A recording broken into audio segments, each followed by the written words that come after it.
Over the last couple of weeks, I read some books, and now I want to talk about them.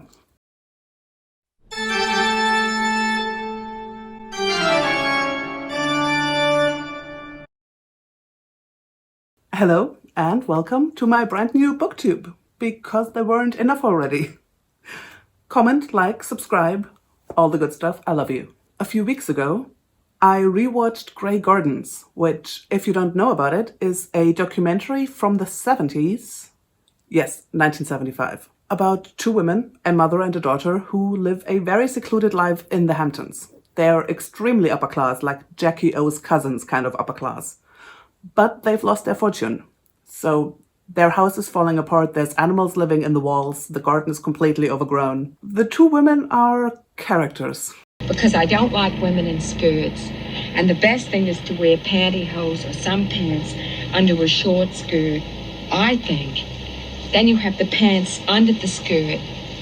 And then you can pull the stockings up over the pants underneath the skirt. And you can always take off the skirt and use it as a cape. So I think this is the best costume for the day. Okay.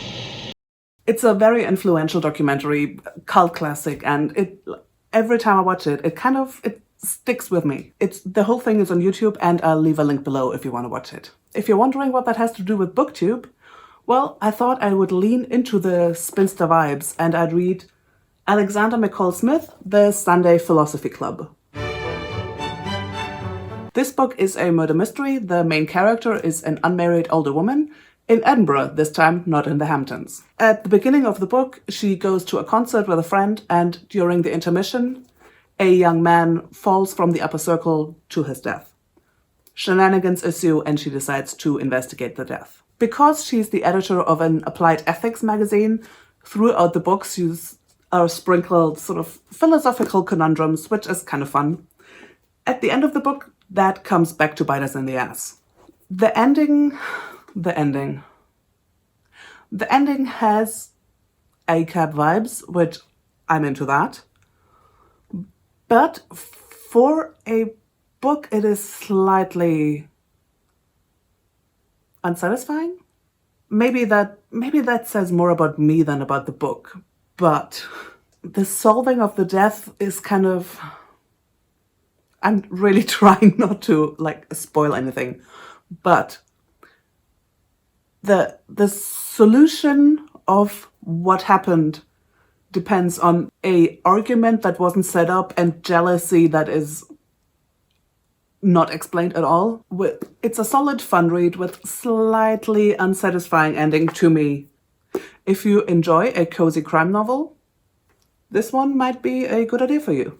I really enjoyed the Edinburgh ambience in this book. I visited Edinburgh a couple of years ago, and because travel still isn't quite possible, I enjoyed having a little visit in a book.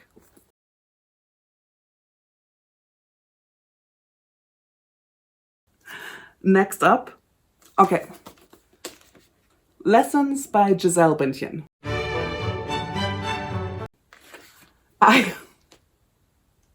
I'm gonna be honest, when I bought this one, I was in a bit of a mood.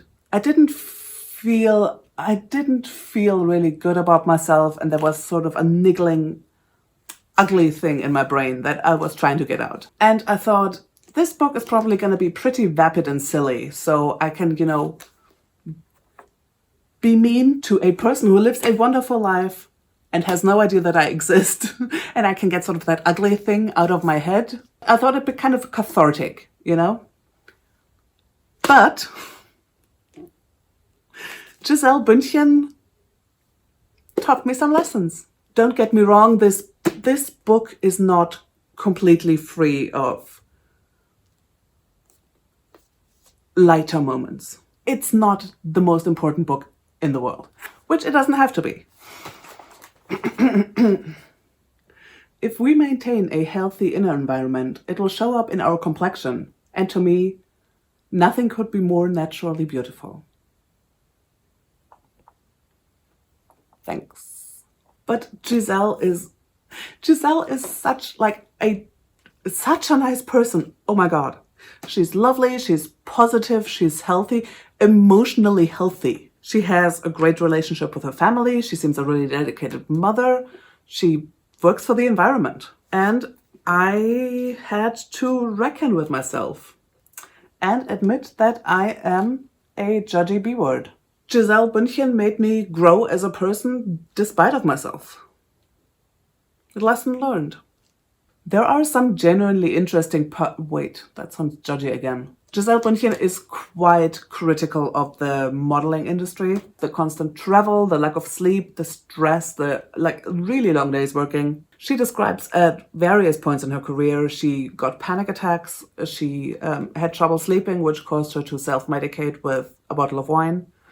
At one point, she had even suicidal ideation. The single most traumatizing event that really stuck with me was in '98 when she was cast to work for Alexander McQueen. She's a teenager, literally just turned 18, thousands of miles from her family. She describes speaking in broken English. She can't communicate effectively. She has no power in this situation, and they just surprise her with the fact that she's gonna walk the runway in front of the world's press without a top on. Oh yeah, here. I knew I'd probably never be given another opportunity. I'd be called unprofessional. That is, if casting agents bother to call me anything at all. That is so coercive. There is no way she could have said no. And they know that. They totally get away with that. It's She describes crying without being able to stop, and something that sounds a lot like dissociating. Like she starts talking about herself in the third person, which she doesn't do at any other point in the book. She managed to walk in impossible heels. She didn't make any mistakes. She didn't fall. She gave off the impression she didn't have a care in the world. That situation must have been so traumatizing, and I want to fight every single person who was there that night, including Alexander McQueen, and I know he's dead. Still, Alexander McQueen has talked in interviews about his sisters were abused by their father, and that's why he puts like spikes and like metal parts on his clothes, so to give women armor. And then he does shit like this. And this is not the only instance, the only girl this happened to. I know he's dead, but I want to fight him IRL. Gisele, maybe I'm reading too much into this. Gisele describes him like this. He was seen as a genius and the best, most innovative designer of his time. The industry considered him a visionary. It kind of sounds like when you fucking hate somebody, but you have to be diplomatic about it. She is not a shady person. She doesn't talk about anyone else like this. I keep thinking about how traumatizing that must have been. And to have that as the thing that kicks off your career, that you basically have to say thank you to the people who did that to you. And for like years, you have to look at those pictures. Like I'm around about the same age as her, and I remember those pictures from that show. Like they were all over the place. Like in all the magazines, on television, I remember those pictures. I had no idea what I was looking at. Towards the end of the book, there is a chapter about her diet, which it sounds like she only added because her editor wanted it. She says, if you are considering making adjustments to your own nutritional regimen, my main recommendation is to avoid sugar and processed foods. Try to eat as much real and local food as you can. If organic food is not an option, make sure you wash everything thoroughly. If you want to eliminate sugar or cut back on dairy products, take it slowly. Go step by step. See how your body reacts. And if you have more energy as a result, you will be motivated to keep going. That's good, solid advice. Nice one. And that's Gisele Bündchen, Lessons. The last book I want to talk about is a bit of a gear change. It's In the Shadow of Slavery, Africa's Botanical Legacy in the Atlantic World by Judith A. Carney and Richard Nicholas Rosomoff. It is I believe the word is ethnobotany, about how African crops traveled to the Americas. Of course, a lot of that happened during the transatlantic slave trade.